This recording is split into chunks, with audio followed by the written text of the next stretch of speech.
अस्सलाम वालेकुम जी। आज का हमारा टॉपिक है प्लाज्मा एप्लीकेशन। हम देखेंगे कि 2 जो बड़ी कैटेगरी हैं थर्मल और नॉन थर्मल प्लाज्मा कहाँ-कहाँ इस्तेमाल होते हैं, क्या एप्लीकेशंस हैं। तो शुरू करते हैं प्लाज्मा एप्लीकेशन। अब हम जानते हैं कि प्लाज्मा जो वो प्रोड्यूस होते हैं बुनियादी तौर पे कपलिंग एनर्जी होती है किसमें मटेरियल में, जो शुरू में या सॉलिड होगा या लिक्विड होगा या गैसेज़ होगा। और ये एप्लीकेशन बुनियादी तौर पे इलेक्ट्रिक पावर या लेजर पावर के इंजेक्ट करने के थ्रू हासिल होती हैं। अच्छा, कैसे? थर्मल प्लाज्मा हमने कहा कि आम तौर पे ये एटमॉस्फेरिक प्रेशर के करीब यानी पे क्रिएट होता है और हाई पावर इनपुट रिक्वायर्ड होती है और जिसमें डिस्चार्ज यानी सस्टेन करना होता है। शॉर्ट टाइम कोलिजन्स होती हैं जिसमें तमाम कंपोनेंट्स जो प्लाज्मा के हैं इलेक्ट्रॉन्स, आयन, न्यूट्रल वो सारे के सारे यानी उसमें देखे जाते हैं। तो इसका सिमिलर टेम्परेचर तकरीबन जो जनरेट होता है 1000 से 10,000 केल्विन तक और एक सिग्निफिकेंट फ्रैक्शन गैस की क्या हो जाती है आयनाइज्ड हो जाती है। तो ये आम तौर पे यानी मेनली इसका नॉट एक्सक्लूसिवली क्या करते हैं सरफेस को हीट देते हैं जिस पे सरफेस पे रिएक्शन इंक्रीज कर जाता है, वहां पे मेल्टिंग होती है, स्निटरिंग होती है। स्निटरिंग से मुराद है कि आप चीजों को गर्म करके सॉलिड करते हैं जो, ठीक है। गर्म एक प्रोसेस का है जिसमें चीजें सॉलिड होती हैं और हीट करने पे यानी उनको एक मखसूस शक्ल दी जाती है। इवेपोरेशन आप इसमें देखते हैं।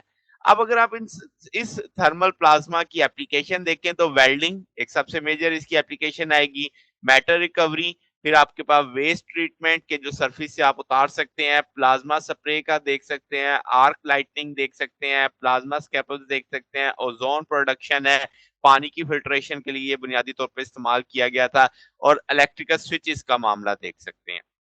तो ये अब आपके पास ढेर सारी एप्लीकेशन है मगर ये उस प्लाज्मा की है जिसका टेम्परेचर अच्छा खासा ज्यादा होता है।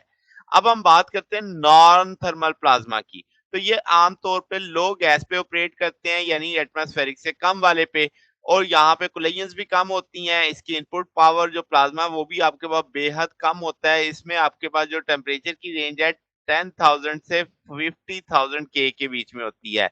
मगर जो आयंस और न्यूट्रल्स हैं वो आपके पास यानी होते हैं 100 के ऊपर यानी एक बहुत थोड़ी तादाद यानी 10⁻³ से 10⁻⁵ गैस इसमें आयनाइज्ड होती है। और इनका इस्तेमाल अगर हम बात करें तो मेजर इस्तेमाल तो लाइटनिंग में है, केमिकल और फिजिकल मॉडिफिकेशन ऑफ सर्फेसिज में जैसे आपके लाइटनिंग में है, लैंप्स वगैरह जो बनते हैं, डिस्प्ले एलईडीज वगैरह जैसे आप देखते हैं, गैस लेजर्स के अंदर है, इचिंग में आपके पास जिसमें आप नैनो टेक्नोलॉजी में आप माइक्रो इलेक्ट्रॉनिक्स में जाते हैं, माइक्रो मशीन्स के अंदर जाते हैं, फिर आपके पास डेपोजिशन है कि आप उस पे एक जो थिन लेयर लगाते हैं वो माइक्रो इलेक्ट्रॉनिक्स में डायमंड फिल्म की ग्रोथ में डेकोरेटिव कोटिंग जो होती है, ऑप्टिकल कोटिंग होती है, बायोकम्पैटिबल कोटिंग होती है, वहां पे इसका इस्तेमाल होता है। फिर सरफेस मॉडिफिकेशन के अंदर कि आपके पास आप सरफेस करते हैं हार्डनिंग ऑफ मेटल्स में, प्लास्टिक और टेक्सटाइल जो वाटर रेजिस्टेंस और वेटेबिलिटी में यहाँ पे इस्तेमाल होती है। आयन सोर्सेज के अंदर इस्तेमाल होती है यानी एक्सलेटर में जहाँ पे आपके पास आयन को थ्रस्ट किया जाता है यानी स्पेसक्राफ्ट के लिए। फिर आपके पास मेडिकल एप्लीकेशंस की बात करें तो आपके पास जैसे मैंने कहा कि प्लास्टिक और टेक्सटाइल चेंज करते हैं सेल ग्रोथ को स्टेरिलाइजेशन के थ्रू उसके ज़ेर असर। तो ये आपके पास ढेर सारी एग्जांपल है इसकी एप्लीकेशंस है कि प्लाज्मा कहाँ-कहाँ हमारी ज़िंदगी में इस्तेमाल होता है। तो ये ना हमारे पास आज का टॉपिक था। अगर आपको इसमें कोई बात पूछनी हो, डाउट हो तो नीचे कमेंट्स में पूछ सकते हैं।